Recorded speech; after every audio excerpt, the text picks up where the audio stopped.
Hey guys, welcome back to my channel. So if you guys know me, you know I'm so excited for this video. This is a Savalan Polygel kit review. You guys know I love them. I love everything they do. And this kit is green. If you know me, you know I love green anything. So I'm so excited that I have my hands on this. When you open it up, it comes with some really cute cards. This is the instruction manual. It's got pictures. It also shows their other polygel kits that they offer. Then once you get into the box itself, it came with dual forms, regular nail forms, which I have been meaning to try. We're gonna go ahead and take this plastic off and get into the good stuff. So right off the bat, we have a 100 and 180 grit file. Then we got our slip solution, which they bag it because they're respectful. Then we have our base coat and top coat, and I love this packaging. And then of course it's a polygel kit, so there's a polygel brush. You know, one side's got the spatula and the other side has the brush. I have so many kits at this point that I didn't even use this brush this time because I already have a Savalan brush, and I'm gonna save this for my other one gets tore up at some point. So after doing that, look at all of our polygels. You get 6 polygels, I'm pretty sure. First one is a clear acrygel. The next one is a avocado color. This is like a limey green. It's like a soft kind of cool green. Then this one is, I don't even know what that's called. But this one's a really pretty green too. They're all greens, but this one was really pretty, nice and bright. Then now we're getting into more of that kind of seafoam green. This one is a really pretty glitter, which I loved this color. It's so gorgeous. Then next up we have this more of a teal, and this is kind of like a jelly color, and I will say most of the colors in this kit are on the jelly side. So if you're into more full coverage polygels, you might not like this kit because a lot of them are kind of translucent, but I really liked that. And then last but not least, is this the last one? I think so. This one is like a nice, thick full glitter polygel, and look at these colors. They're so gorgeous and just so beautiful. So today, you guys, we are going to be talking about a couple influencer tips. I mentioned it in one of my last videos about how to become kind of a influencer. I'm doing quotations, you guys can't see me, but I'm doing them because I don't truthfully consider myself to be an influencer. I mean, I think I can influence people into buying stuff because I'm also easily influenced, but I think that I'm still pretty small and I'm growing, but I do see myself being a bigger YouTuber, hopefully, fingers crossed, you know, hopefully the universe looks out for me in that way. But I want to give you guys some tips in my upcoming videos and kind of make it like a little series on my channel. So today we are talking about and this is in no order, so if you guys are annoyed, I'm sorry, but today we are talking about how to get PR packages when you are a small influencer. Now, this is for people who are active on social media. This is not for people who don't have an Instagram, don't have a YouTube, don't have anything, and want free stuff. Unfortunately, in this day and age, it is very hard, but some brands will send you stuff, and I'll tell you that in the end, hopefully, if I can remember. But it is very hard to convince a company to send you free stuff when you have absolutely no content on your social media.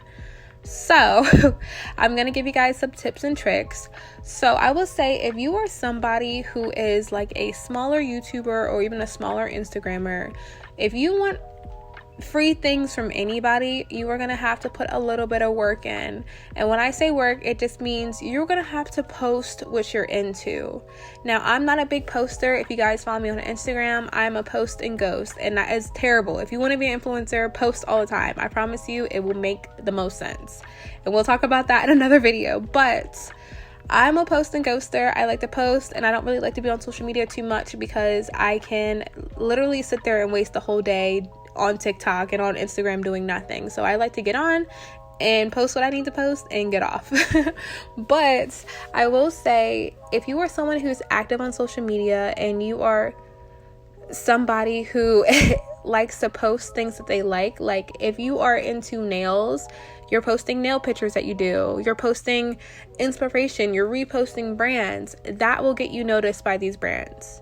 If you are someone who likes jewelry, if you're constantly, following jewelry websites and you're wearing jewelry and you're posting your pictures of your new stuff, that will get you noticed by brands. Using the same hashtags and looking up on the brands which hashtags that they use or that they follow, that will get you noticed by brands. And you want to start there. You want to start by just posting some content that you like. So even when it comes down to YouTube especially, one thing I will say is if you are interested in working with brands, look at the brands that work with smaller YouTubers, that work with smaller influencers. I know we all want to go for like the Kiara Skies and the Prey and all these, but those people are looking for very popular, very successful people, also professionals. So it can be really hard to get in with brands like those. So one thing I will say is look at brands that work with smaller influencers. Like for me, when I first started on YouTube, by accident, I just went with Burano. Burano was a brand that I did my own research on. It was the most affordable for me, and I really wanted to try their products. So what I did was I bought a kit with my own money, and I posted a video with me using their stuff. I let them know I posted a video using their stuff. I sent them a DM and I said, hey, I really like this kit. If you guys could check out my channel, that would be amazing, right? And they actually got back to me and they were like, oh, awesome, like, love seeing your videos, blah, blah, blah. And that was it. So the next time I posted again, I tagged them again. I tagged them on my Instagram story. I tagged them in a post and I said, hey, just letting you guys know again, I love your stuff. My subscribers love your stuff, blah, blah, blah. And the more that that Burano saw me, the more they were willing to be like, hey, can we send you something?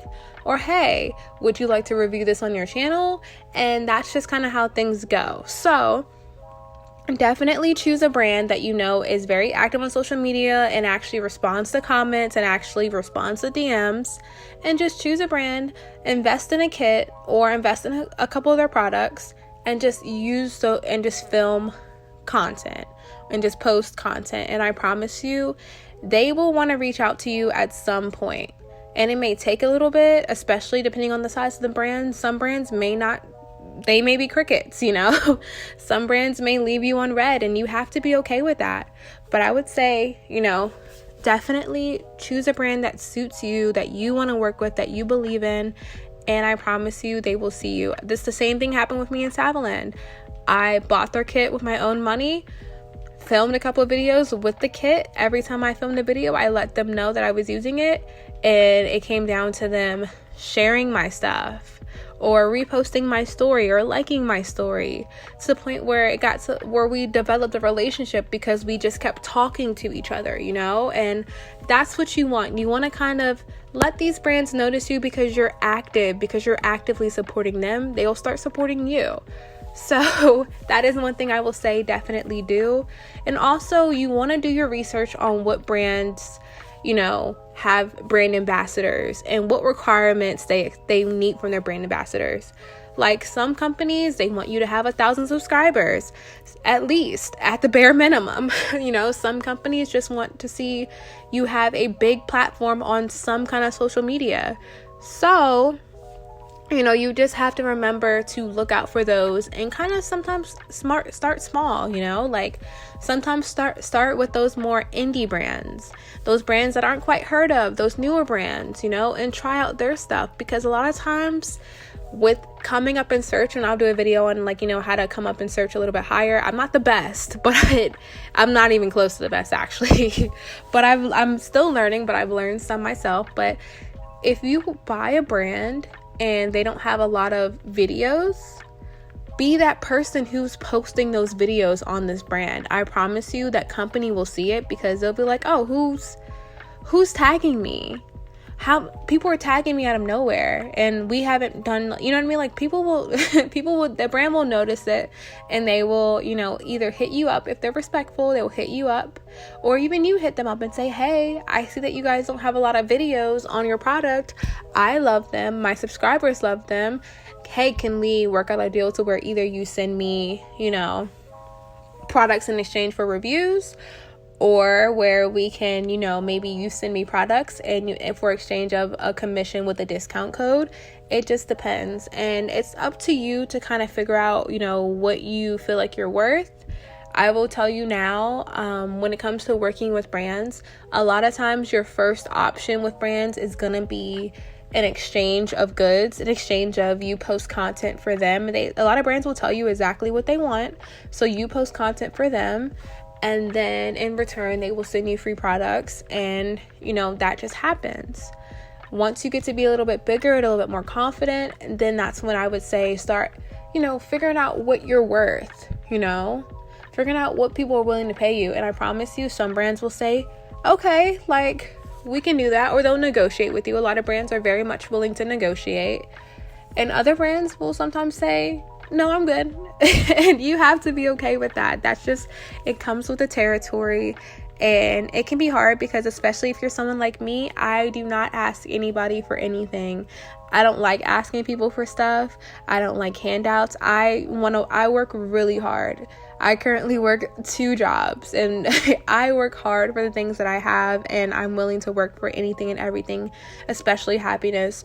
So, you know, sometimes you just have to realize, okay, I just will try it with someone else. I'll try something else. So yeah, guys, I really hope that this is helping. I have so many more things, and honestly, I wish I would have wrote more stuff down, but you know, your girl is busy, so I didn't get the chance to write down everything I wanted to talk about. But that is just some ways to ask brands on how to send you things. And sometimes, you guys, I promise you, with consistency is key.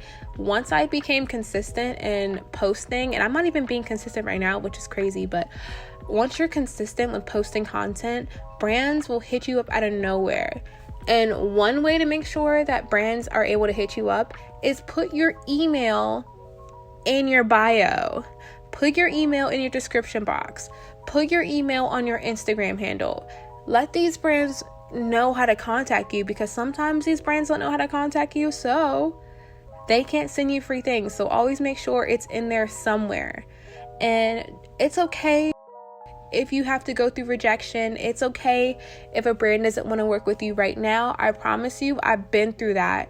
If a brand doesn't want to work with you right now, just work harder and make a strong platform for yourself to where they will be like, you know what, she wasn't popping at 50 subscribers, but now she's got 400, 500, and she's popping, so let's get on that. So I promise you, just stay consistent, just stay positive, post what you love, post genuine content, and I promise you, the brands will come to you. I promise. So without everything being said, I hope you guys like this video. I will do more of an in-depth video if you guys want. I kind of want to, just because there's some things that I wish I would have known when I started YouTube, and I'll do a very basic video on the things that I needed to start YouTube. But yeah, I love you guys so much. I really hope you guys like these nails. The Savalan kit was actually so freaking pretty. It was popping, and I loved how these turned out. Completely different than how I thought they were gonna be, but I love them either way. So thank you so much for watching, you guys, and I'll see you guys in my next video, hopefully. And don't forget to subscribe while you're here, because that's so nice, and I love you. Bye.